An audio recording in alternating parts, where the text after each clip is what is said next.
Estava aqui dando uma olhada nesse livro Barbizon, As Origens do Impressionismo, e ele está diretamente relacionado ao que eu vou falar agora. Eu sou Alexandre Heider, bem-vindos ao meu canal, e hoje eu vou contar sobre o que é o plein air. Da onde vem o termo plein air? Eu acho que muitos de vocês já sabem que meu ateliê se chama Plein Air Studio. A palavra plein air é um termo francês que designa ao ar livre. É como em inglês outdoor painting. O uso do termo plein air, ele é universal até certo ponto, né? Uma vez um colega meu, o Jesus Ramos, ele me perguntou: o que é esse negócio do plein air? Esse termo plein air, por que vocês usam esse termo? Eu falei que é um termo universal, que é usado no mundo todo para designar quando o artista trabalha ao ar livre. E ele me disse assim: engraçado, aqui em Minas a gente só fala sair para pintar. Nós vamos sair para pintar. Então, cada localidade tem suas peculiaridades. O importante é o espírito coletivo que une todo mundo nesse sentido, né? Eu escolhi esse termo para designar o estúdio não por acaso. Eu tive o primeiro contato com os trabalhos plein air quando eu fiz uma viagem em 1998 para Paris, e eu passei muitas tardes no Museu do Louvre, principalmente. E lá eu pude conhecer um pouco dos trabalhos daquele que para mim é o pintor mais importante francês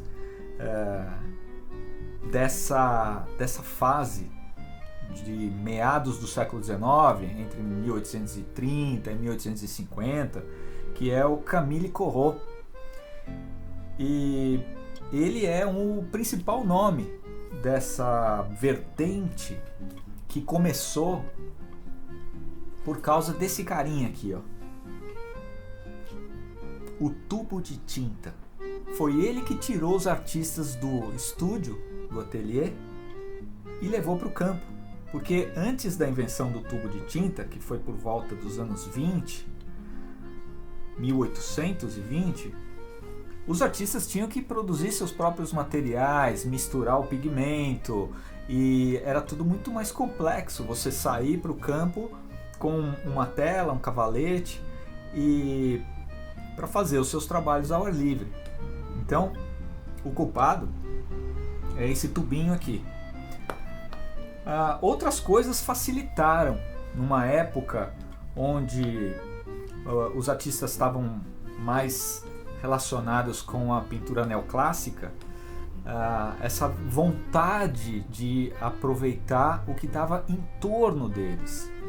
E existe um lugar chamado Barbizon, é uma vila a aproximadamente 50 quilômetros de Paris, e perto dessa vila tem uma floresta chamada Floresta de Fontainebleau. E foi aí que tudo começou. Uma iniciativa do governo fez com que linhas de trem passassem a conectar a cidade de Paris com cidades do interior. E uma dessas linhas levava para esse château de Fontainebleau, que é um antigo castelo real. E as pessoas começaram a fazer turismo perto de Paris. E também isso levou os artistas, pintores, a começarem a usar esse trânsito, e começaram a passar alguns dias nessa cidade de Barbizon. A gente ouve muito falar o termo, né, escola de Barbizon. Na verdade, não houve uma escola de Barbizon.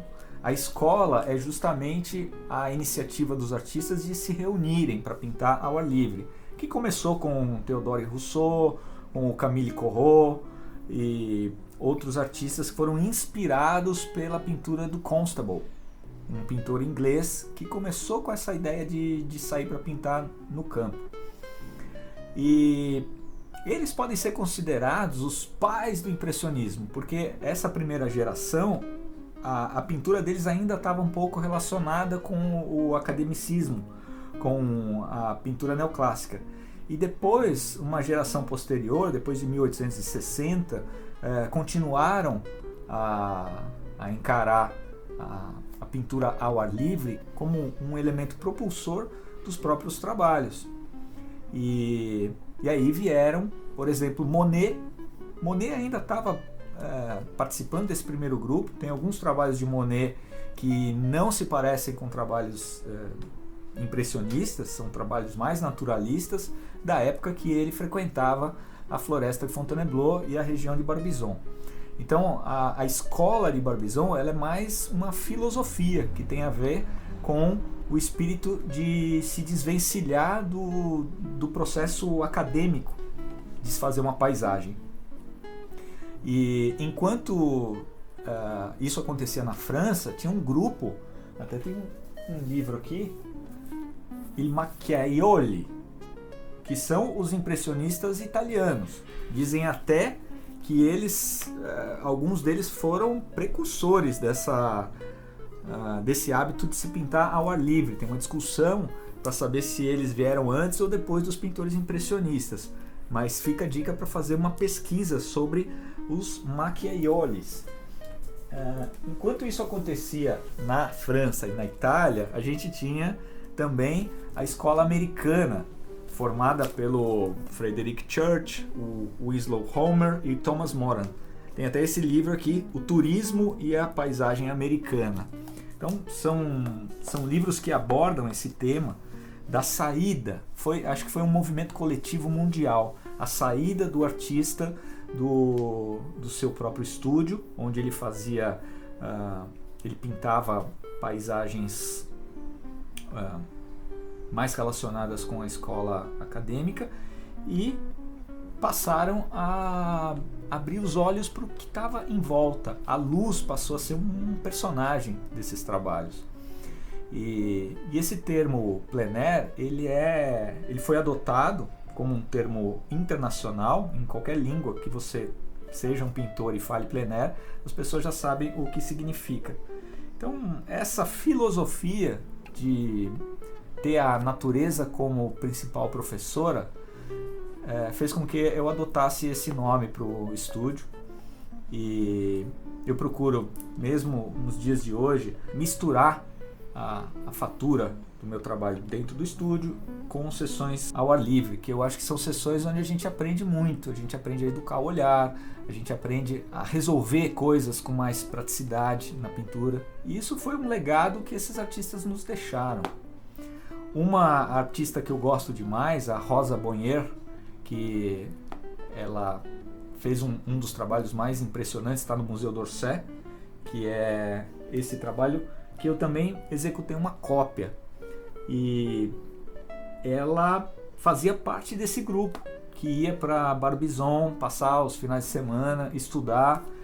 Então, uma geração de artistas franceses fez acontecer esse movimento que desembocou no movimento impressionista. Logicamente, a gente conhece mais os pintores impressionistas, né, da segunda geração, Monet, o Sisley, o Pissarro, Basile, a Rosa Bonheur, que é de um movimento um pouco anterior, e outros que acabaram sendo muito mais conhecidos até, como Cézanne, Van Gogh, que os grandes heróis desses artistas eram os da primeira geração, como o Camille Corot. Depois da Primeira Guerra Mundial, essa sensação que veio da Belle Époque, uma sensação, acredito que generalizada de otimismo em relação à vida, ela mudou completamente. Então, os artistas passaram a se interiorizar e a explorar recursos e temas mais densos. E isso invadiu o século XX de uma maneira geral. Porém, alguns núcleos continuaram. Aqui no Brasil, por exemplo, a gente tem a iniciativa de um pintor chamado George Green, um pintor alemão radicado no Brasil, que também rompeu com a academia e levou os artistas a pintar do natural, no Rio de Janeiro, principalmente. Ele levava os artistas para a Floresta da Tijuca e houve o fomento do início de um movimento também impressionista aqui no Brasil, principalmente artistas como Castanheto, que é um artista de marinha, que faz marias impressionistas, e até o Batista da Costa, posteriormente, foram artistas influenciados pela iniciativa do Georg Green, que rompeu com a academia. Depois a gente teve um movimento da iconografia paulistana, na década de 60, artistas que saíam para pintar nas margens do Tamanduateí, nas margens do Rio Pinheiros, na Baixada do Glicério. Então tem muitas obras desses pintores que remetem a uma iconografia paulistana. E nos dias de hoje? Como está o plein air? Eu diria que há um renascimento, um ressurgimento do movimento plein air no mundo todo.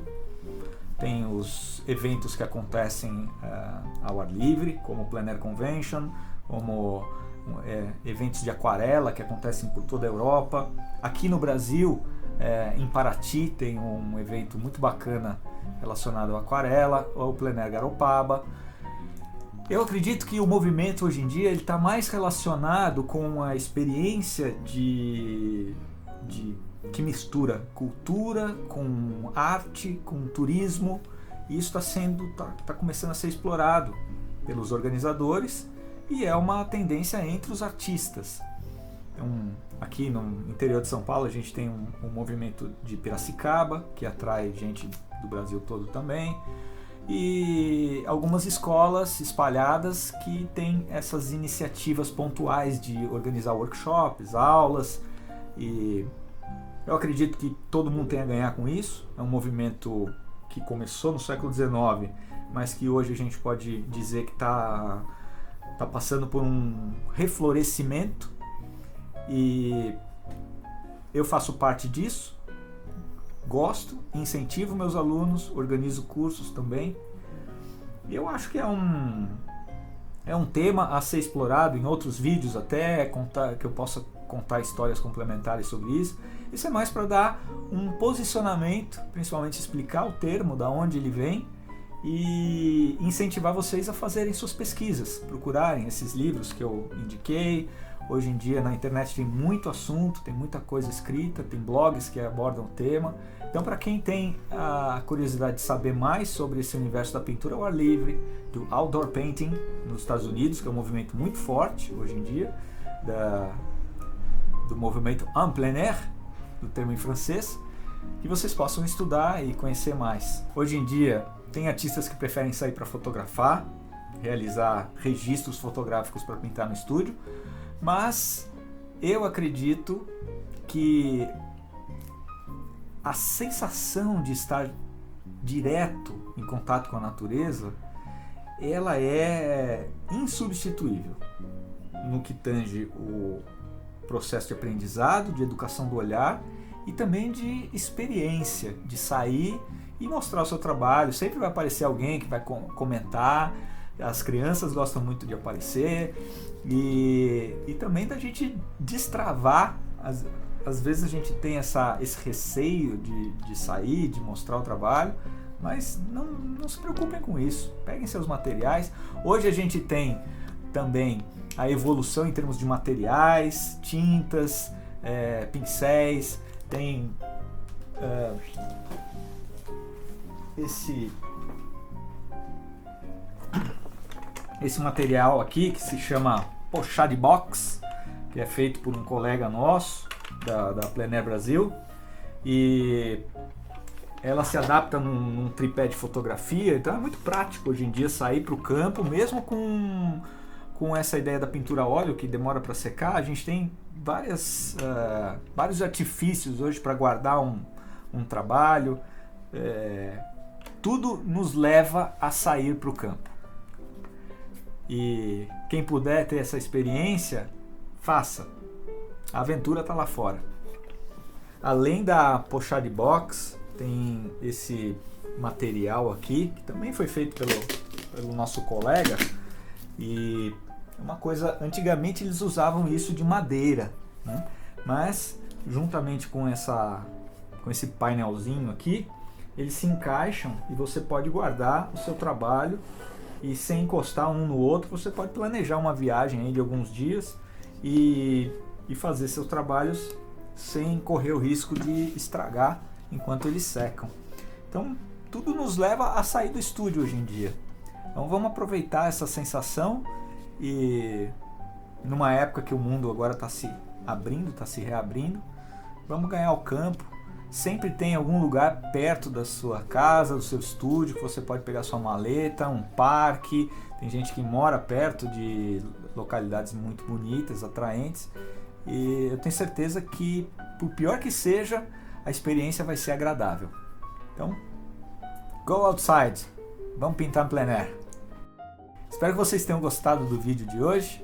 Se vocês gostaram, deixa seu like, faz o seu comentário. Se você já teve alguma experiência com a pintura ao ar livre, deixa aqui nos comentários.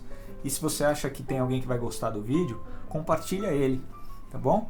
E a gente se vê no próximo vídeo.